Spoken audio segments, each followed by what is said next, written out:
Welcome to the June episode of Merchantry, the podcast where you get to hear key executives and founders from interesting players in the e-commerce ecosystem, where they talk about how the e-commerce ecosystem evolves from their vantage point.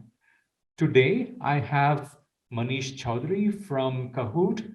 Manish, morning. How are you?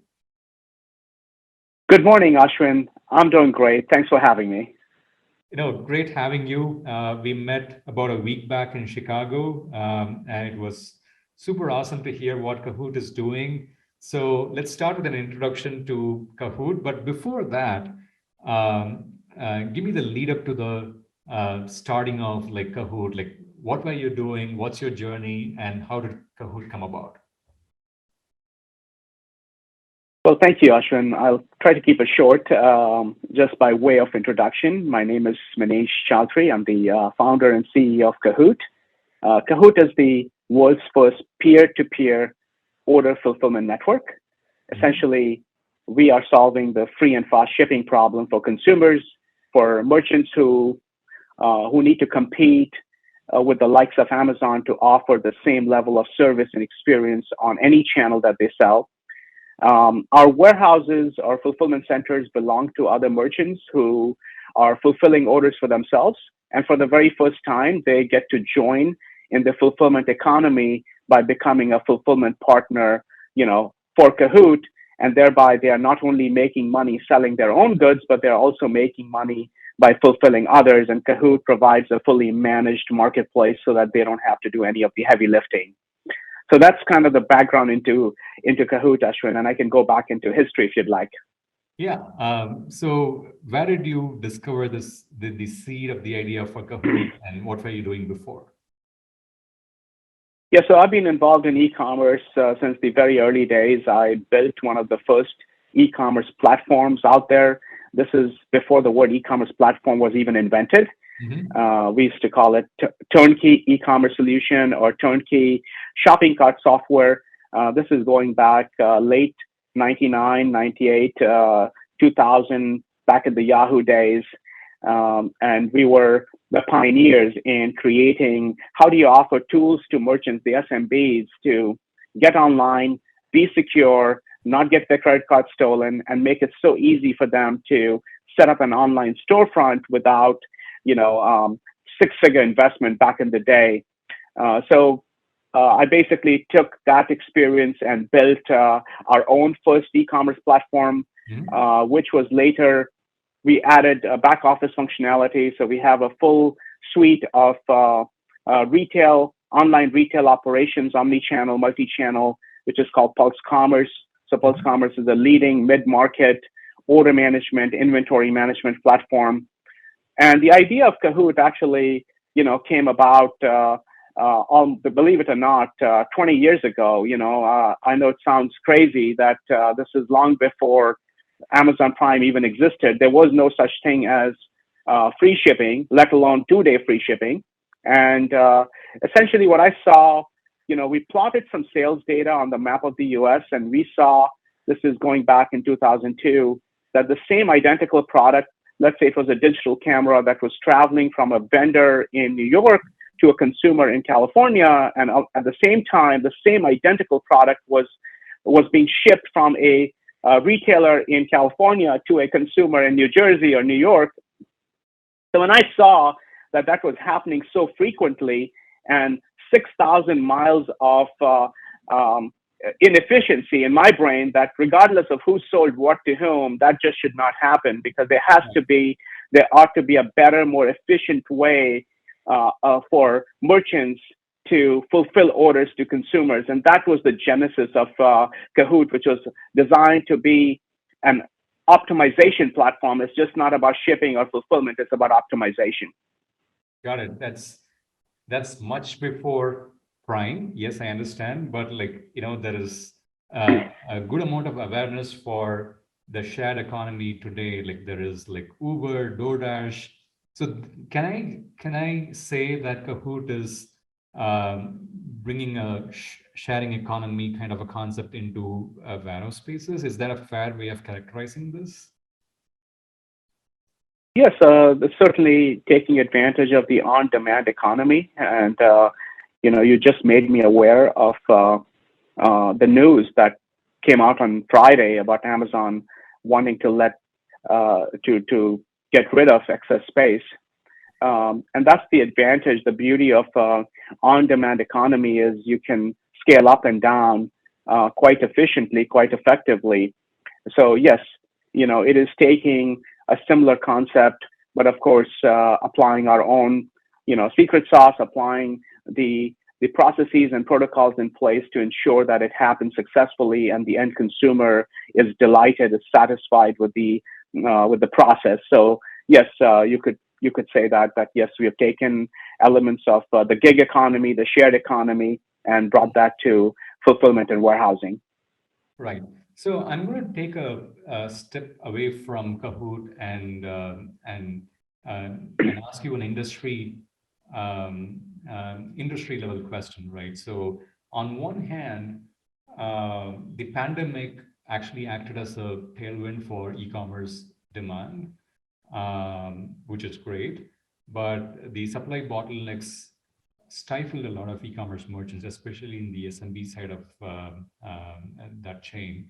The cost of There was supply uncertainty.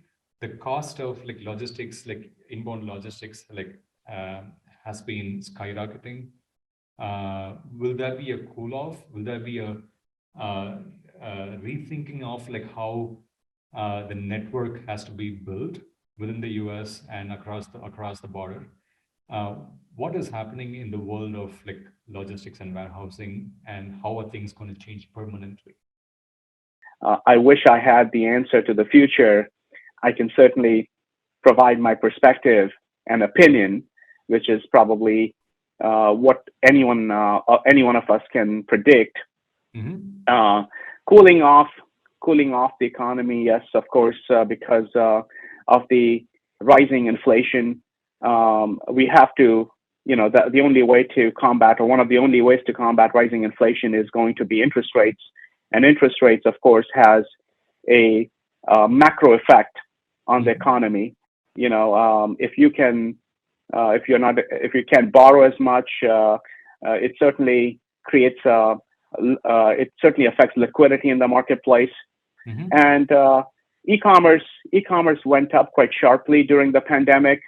As people return to normal life, it is only fair, it is only reasonable to expect that such 30% year-over-year growth in a sector that's as big as retail is unsustainable.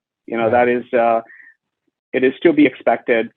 The geopolitical events with things like China lockdown, that combined with the war in Ukraine, all of those are certainly affecting supply chain, because I believe 12% of all commerce in the US is reliant on China. I believe 12% of our products come from China.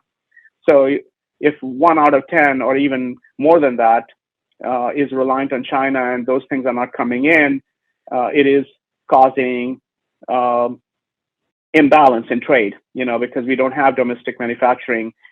But although I've heard and I've followed that the cost of shipping, the freight, is coming down. Mm-hmm. That is certainly. So I personally think that yes, there's going to be some kind of a reshuffling of things that is going to happen. In what order it will happen, or what exactly would it look like, that's hard to say. But I mean, people are not going back to the pre-pandemic levels as is. I think we're going to see, and if you want to get more specific, then we can talk about something that's more specific in terms of whether it's consumer behavior, or if it is the developments that are happening in the marketplace world and so on. Right. So let's talk about how this plays out for logistics, right? On one hand, Amazon was in a spree of acquiring like warehouse spaces to a point where the industrial space availability was a problem. I was reading a CBRE report that because of like heightened activity from Amazon in terms of acquiring space for warehousing, there was like a supply demand like aberration in the market, and Amazon is kind of making a U-turn. On one hand, that is happening.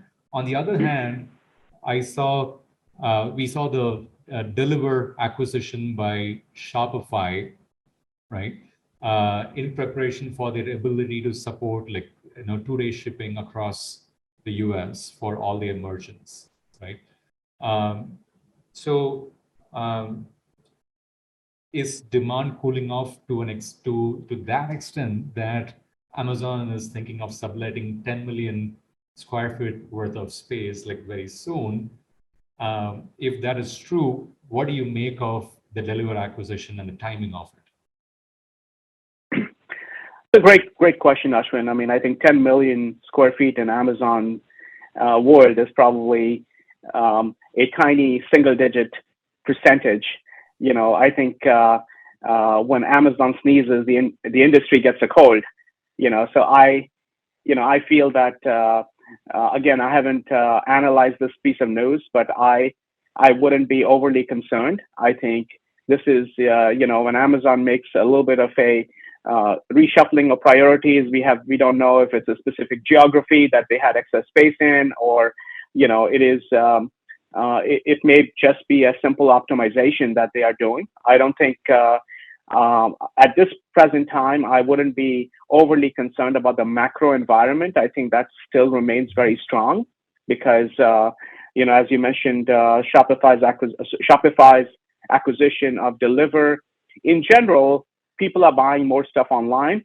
People expect 1 day, 2 day delivery, and that is not going to change whether we see a recession or whatever economic cool off you see. Mm-hmm, mm-hmm. So the impact of like the expectations of consumers of like say 1 day or same day or next day shipping, it's one thing to expect that in New York, which is like a very dense market. So you can actually do that. But if you're in Boise, Idaho, and expect like the same day shipping experience, uh, it takes a lot of cost for a D2C brand to make that happen, right? Um, and on one hand, um, you have the supply chain imbalance, and because of which you cannot predict inventory levels that you need to keep. So brands struggle with inventory turnover. Um, on the other hand, there has been an increase in freight costs, so that also puts in a cash squeeze. And the market for fundraising has never been worse for D2C brands. It's been bad for a while. D2C IPOs have not done well. So D2C as a market has not been a darling for VC investments. So they need to turn towards debt. So there is cash squeeze all across the chain for D2C brands. And if they have to support the same day or next day shipping, say to a remote, not so dense city in the US, it is going to put further strain for them. So how do you think brands will navigate this going forward? That's a great question, Ashwin. In fact, last summer, Kahoot did an original study of the top 50 brands on Shopify and top 50 brands on BigCommerce. And we actually compared, looked for the identical product on marketplaces as it was on the DTC site. And the results might surprise you. What we found was that these DTC brands are severely lacking in their fulfillment and delivery experience. You mentioned 1 day and same day. Our research and our data suggests that these DTC brands are not even accomplishing 2 day delivery. They're not even doing 2 day delivery, which was the expectation of yesterday in the Amazon world. So what we found was that DTC brands have yet to embrace the Amazon-like fulfillment experience in reality. And not only that, we found that nearly 60% of the time or 70% of the time, we published an article on Forbes, and there's certainly information on our website for anyone who wants to check out, that there was not even a price parity, meaning 60 to 70% of the time, you could buy the products from the marketplace cheaper and faster than the DTC site. And in this study was large popular brands that you would imagine, and I'll name a few: Vineyard Vines, Skull Candy, the things that you would think that they have it all covered, but the reality is you're talking about same day and next day delivery. They're not even delivering 2 days. So to me, if you're a DTC brand and you haven't achieved even 2 day delivery nationwide yet, you have a lot further to go. Right. In this context, what do you think about Buy with Prime? Does it actually then become this, white knight who would come to save these D2C brands? They've not been able to achieve this same day, next day shipping. Amazon has all the infrastructure to do it. And D2C brands have not been more vulnerable in their existence like they are now. Would they embrace Amazon and Amazon's fulfillment now more than ever? Yeah, so from our perspective, we think of Buy with Prime as a Trojan horse. It's if you recall, it is not what it appears. It, of course, to the pundits, to the people who are in the industry, we know that it's not just fulfillment, it's the checkout. And it has many things bundled inside. So you're letting go of your entire customer experience from the shopping cart onwards. And there are three big components of this Buy with Prime. For the audience who may or may not be familiar with it, is essentially the ability for a third-party website outside of Amazon to place the Prime button on their product page and also allow the customer to check out using the Prime account and then qualify for 2-day unlimited shipping as part of the Prime membership program. But behind the scene, let's say you put the Prime button on the product page. The first thought that comes to me, my mind as a shopper, is let's go check out this product on Amazon and let's see if I can find a better deal. So now I'm in the buying journey. Yes, it may be embraced by some, mostly SMBs, I think. And then once I go through the checkout process, I've lost control of my customer. The program is still in beta, so it's very hard to tell how this program will be actually executed. Will it be Amazon's customer or will it be my customer? Will Amazon share my data or will I get a portion of the data? Payment processing, as you know, is one of the big money makers in the checkout space. We know Shopify makes over 50% of all its revenue from merchant solutions or payment processing. So now you're surrendering all of that to Amazon. So it is Amazon advertising. Let's say you start the checkout journey and you decide to abandon that. Will Amazon now take that information, and when you go to Amazon.com, which every Prime shopper visits Amazon.com once a week, will I get targeted by a competing product? Will I close the sale on Amazon and now have to pay 15% to Amazon commission for a customer that was introduced on my DTC site? So there are more questions than answers right now. Right.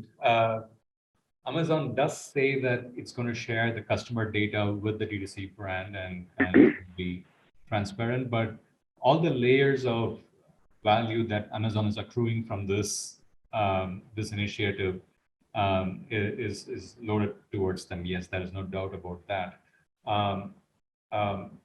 But from the perspective of like D2C brands, it's a question of how much distribution they can gain. So for Amazon, it's distribution. I mean, they can sow this seed like far and wide and get like new customers coming into. So it's also a recruitment engine for Prime, right? And they can also like make sure that the Prime customers get like enough benefit out of like that membership. For D2C brands, Buy with Prime is an assurance that the fulfillment experience is going to be good from a consumer's point of view. So the conversion rate could be higher. So it's a win for the DTC brand.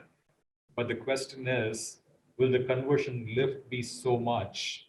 Will the post-purchase experience be so better for the customers that it makes sense for them to take the risk of siding with Amazon and parting with a lot of data?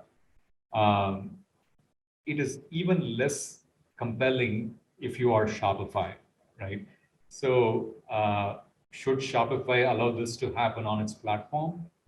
Hell no. But can Shopify stop Shopify Plus merchants to try this, especially because Shopify has been stammering and stuttering with its fulfillment network initiatives? What do you think about that? If you're Shopify, what would be the conversation internally? Uh, Ashwin, I'll address the first question first, which is how should the DTC brand think about it, right? Whether it's good for the DTC brand, you mentioned it will help with conversion. Yes, but if you look at the last or top 50 DTC brands that you mentioned earlier in the podcast that are struggling with finances and squeeze and so on, for a DTC brand to succeed long term, they need to focus on customer lifetime value. It's not so much about the customer acquisition. It's about customer lifetime value. And repeat that, the customer lifetime value. So if the buy with Prime helps you with conversion, that helps you with acquisition, it may not help you with customer lifetime value, which is the core premise of a DTC brand. So you're literally, just as you mentioned, acting as a recruitment engine for Amazon Prime. And now either the shopper that is already a Prime member gets it gets a boost in conversion the first time. And now Amazon has even more data to target that customer with, I won't go as far as Amazon Basics, but those stories are well true and known. Yes. We know that the Prime member visits Amazon website once a week at the very least.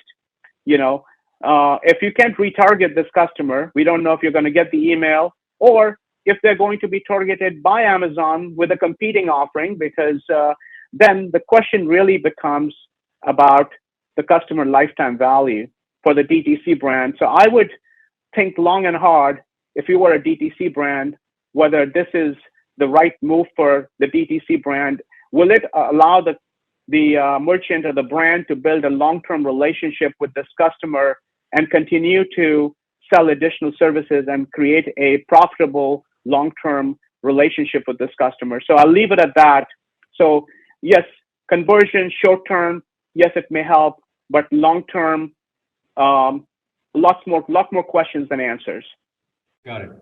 With respect to Shopify, again, Shopify has a large number of stores out there, and they need to either offer a similar service or allow the merchant to experiment with whatever options that the industry provides, like buy with Prime. So they are in a difficult position because they don't have a network that is fully functional or fully built out yet.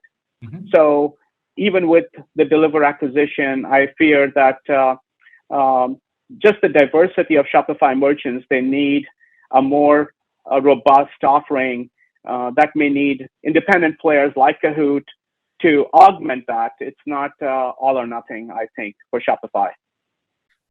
Got it. So I'm going to switch gears a little bit and talk about regional warehouses and small footprint like businesses which are in the last mile fulfillment business, right? So could you, in your experience running Kahoot, like you would be working with a lot of these warehouses which are like very region focused and maybe one state, two states, and so on. How is the outlook for that side of the market, and how has pandemic helped them or affected them?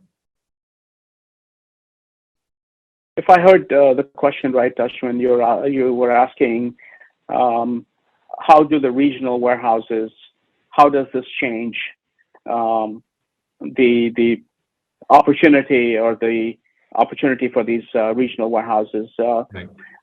I think one thing is given, that the consumer wants 1 day, 2 day delivery.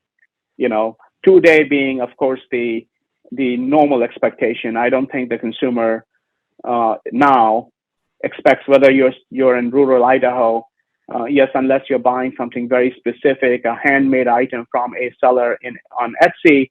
If you're buying a routine item, the consumer expectation is slowly pretty much getting ingrained towards that 1 day delivery, to be determined yet, but in the large urban, densely populated areas. So for these, if you're a merchant operating a single warehouse in one regional location, you need to collaborate with others in order to distribute your inventory.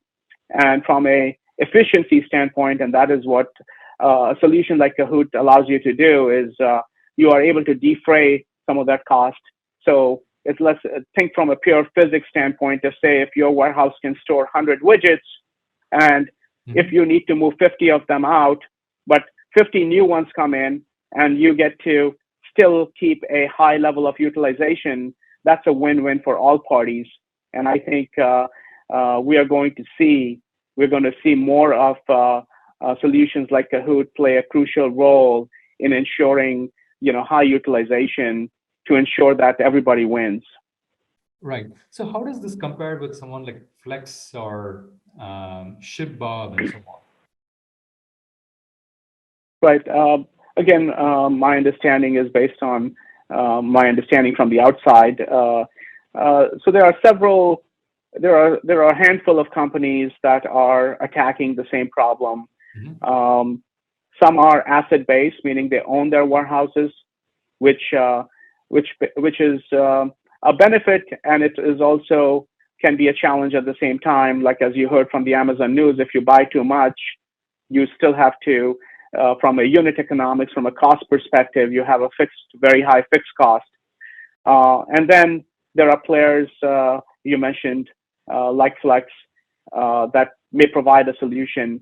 Kahoot's approach has always been simplicity and a fully managed service. So whatever complexity that exists in the background, when you come to Kahoot, the service that you're getting is very similar to Amazon FBA. You don't have to worry about dealing with any of these locations directly. You don't have to manage their work. You don't have to worry about technology, the integration. It's almost seamless on the background. Whereas a lot of these other services require you to deal with them directly, and each one has its own negotiation agreements and so on.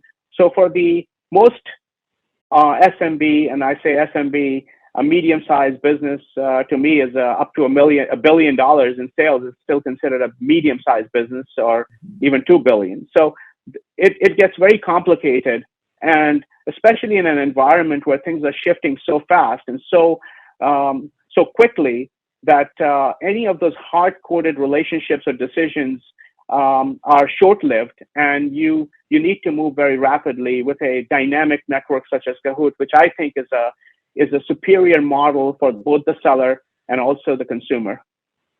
Got it. So when you are starting out as an e-commerce company, and let's say under, say, $10 million in GMV, you don't have a lot of capital to deploy on building your own warehouse. So usually 3PL is the route like most of these companies take. Or FBA is another classic example of like how the logistics side of the business evolves.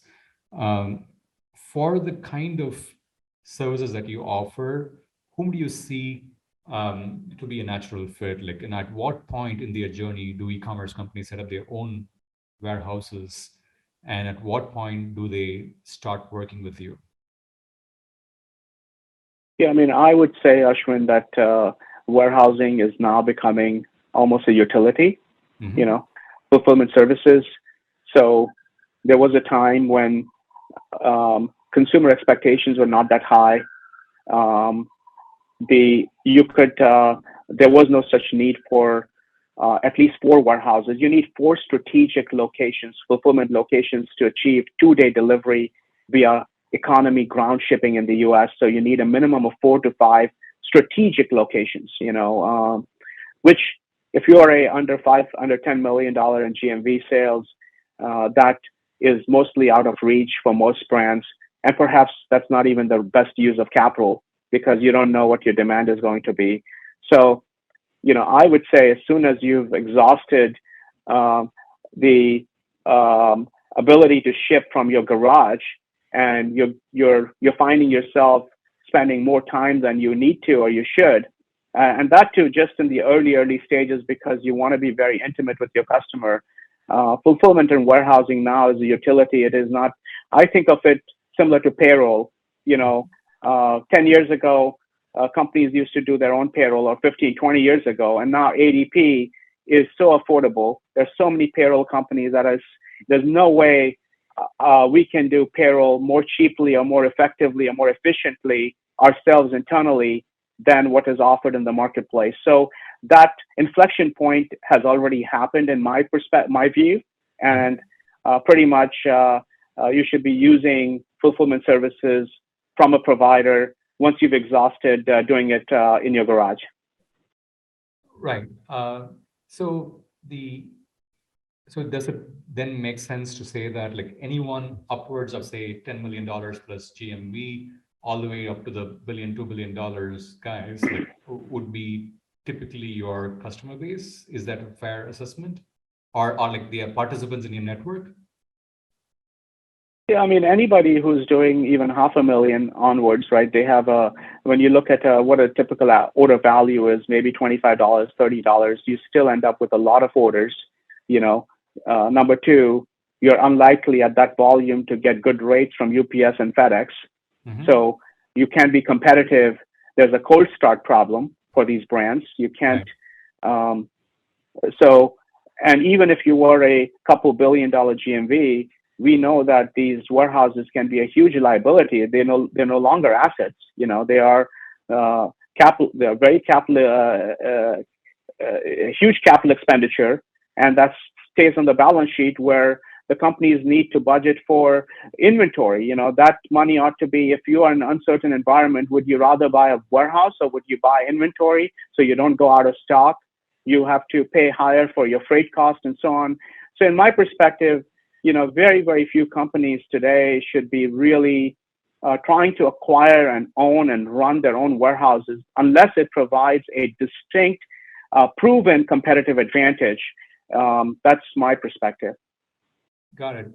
So I was speaking to a few other warehouse management system providers, and their perspective was that when you work with a 3PL, the optimization is skewed towards what works for the 3PL and not for the brand, and that's understandable because a typical brand would be occupying 1/10 of the warehouse space, right? So you're always going to be a second-class citizen there, and so the sooner you get your own warehouse space, the better it is, like from an optimization point of view. But what you're saying is,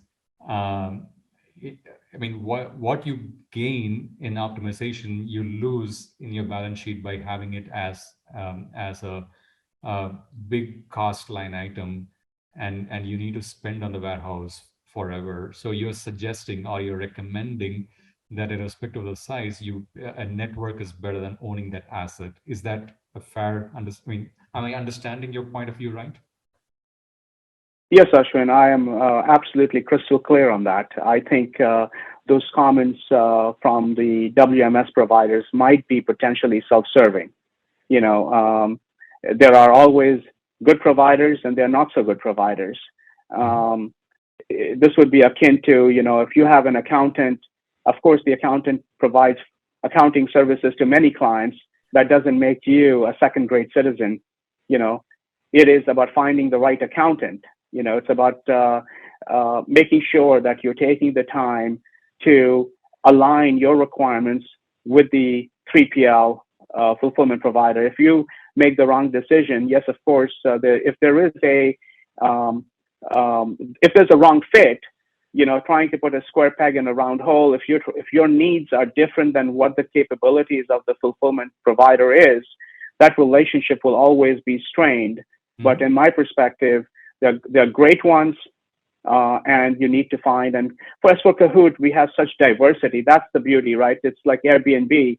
You can rent a tree house if that's what you fancy, or you can rent a penthouse on a skyscraper.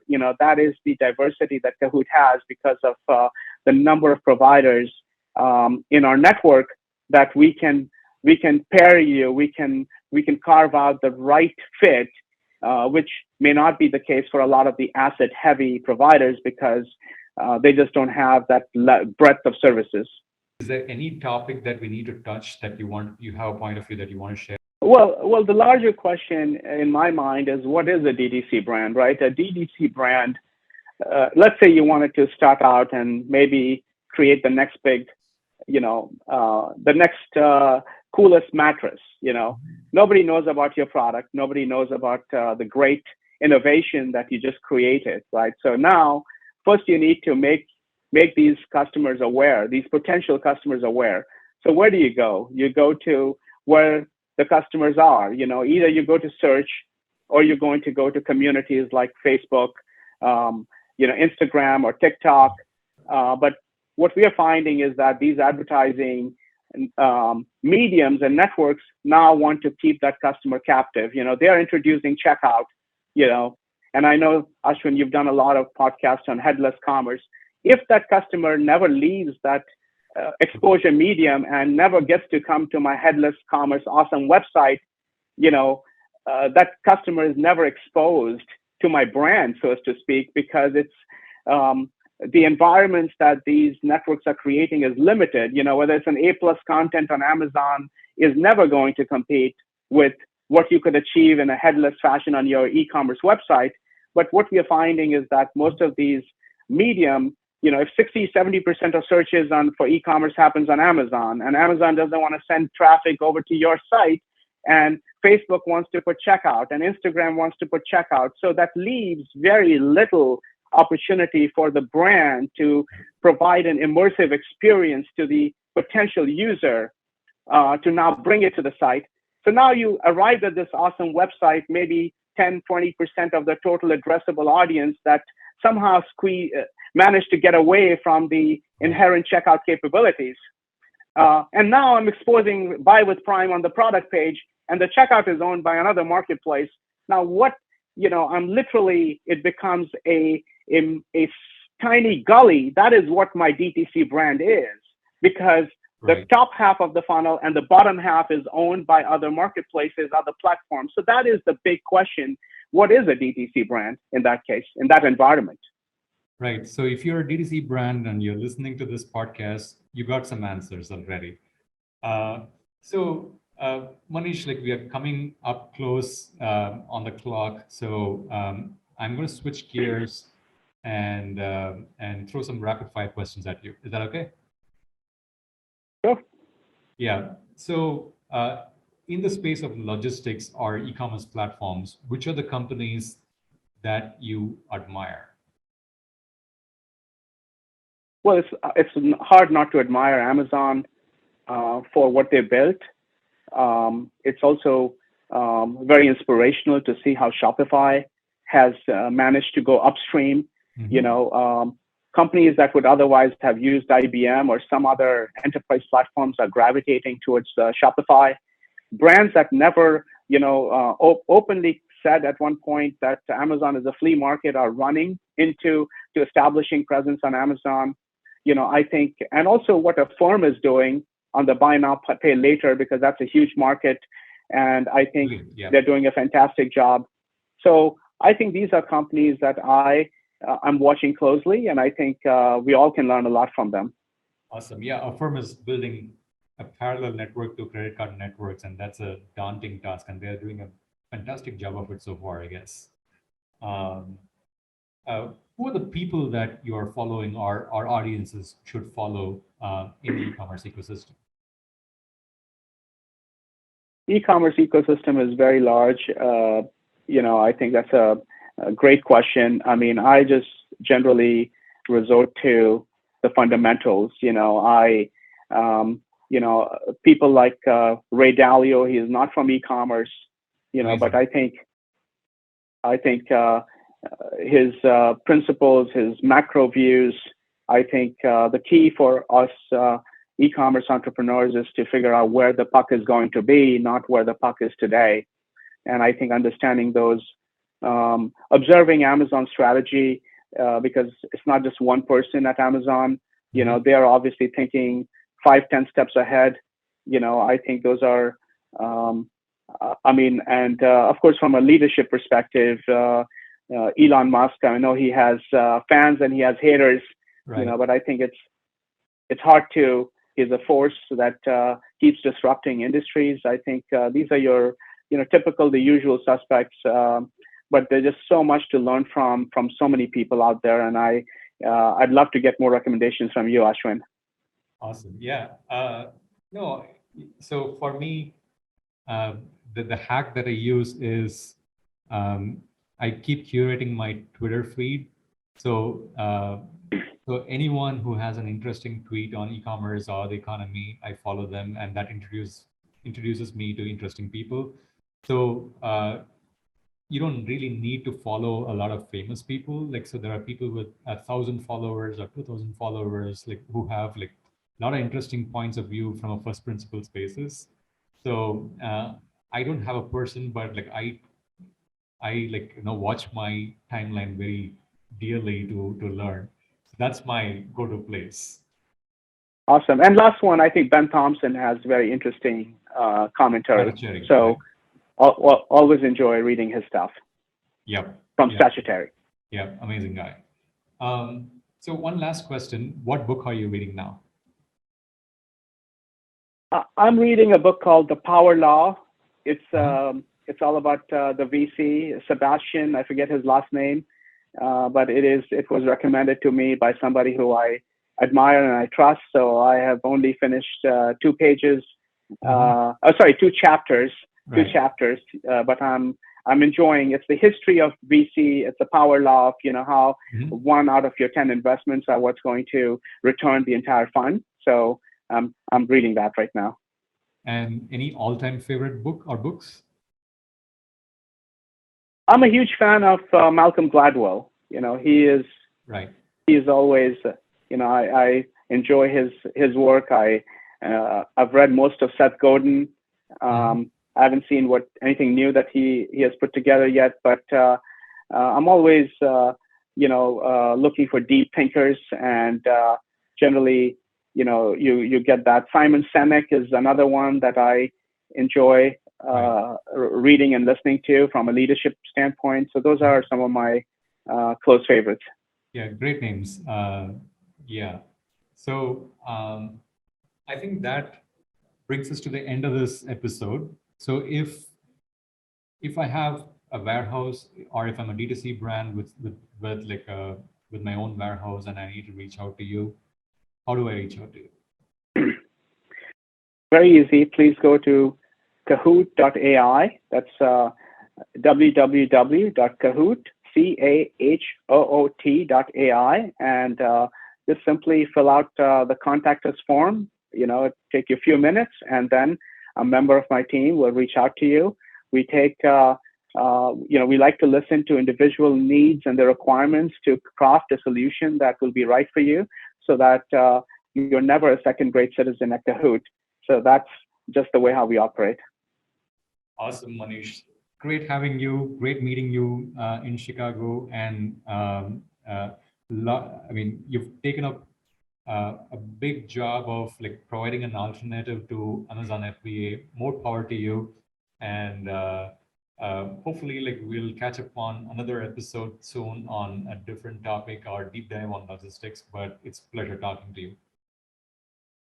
Well, thank you, Ashwin. Thank you for having me. And if anybody has any interest or question, either becoming a warehouse to make additional money, it is very, very easy. We've made it super simple. Or if you are a brand that needs a Amazon-like fulfillment service without any of the limitations, please reach out. Again, Kahoot.ai. We'd love to hear. We'd love to help you out if we can.